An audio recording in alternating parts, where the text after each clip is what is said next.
what we refer to in Hebrew as Sefarim Hisonim, Apocrypha.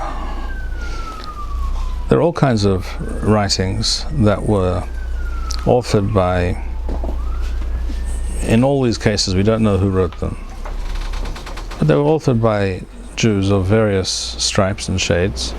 There were different types of sectarian Jews throughout the period of Beit Sheni, the Second Temple period. So a book like the Sefer HaYovelim or Sefer HaYoveloth, it's also called, or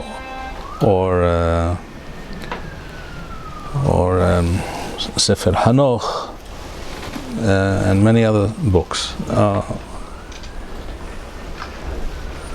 They're literary works that were written by Jews at some point during that period of time, but that doesn't mean that that we consider them to be authoritative. Someone wrote something, right? Like when someone says something, that doesn't prove that it's correct. True? In Yiddish we say, someone says, well, so-and-so said. So in Yiddish, the response to that is, if you're not terribly impressed with the fact that so-and-so said it, you say, hat gesagt. So he said it, okay, so what? That doesn't mean that it doesn't mean it's true or that it's correct. It means that someone said it. Fine. So many things have been said, and many things have been written, as Rambam writes in Gereth Teman, as I recall. Just as a person can lie with his mouth or say things that are without valid foundation with his mouth, the same thing can be done with one's pen.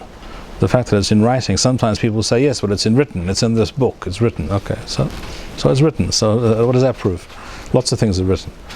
So they're interesting books, and we can learn something from them as to what was going on at that time, what certain people were thinking, what kinds of discussions and opinions and views were current in some circles. But these were not mainstream texts, and they do not reflect the teachings of Hazal.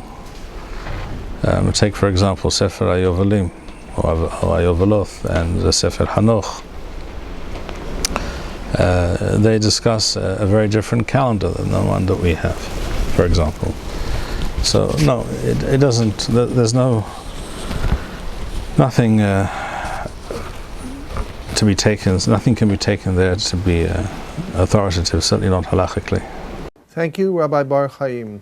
We would like to encourage our viewers to share these videos with friends and send in your responses. We would also like to suggest the following opportunity to our viewers.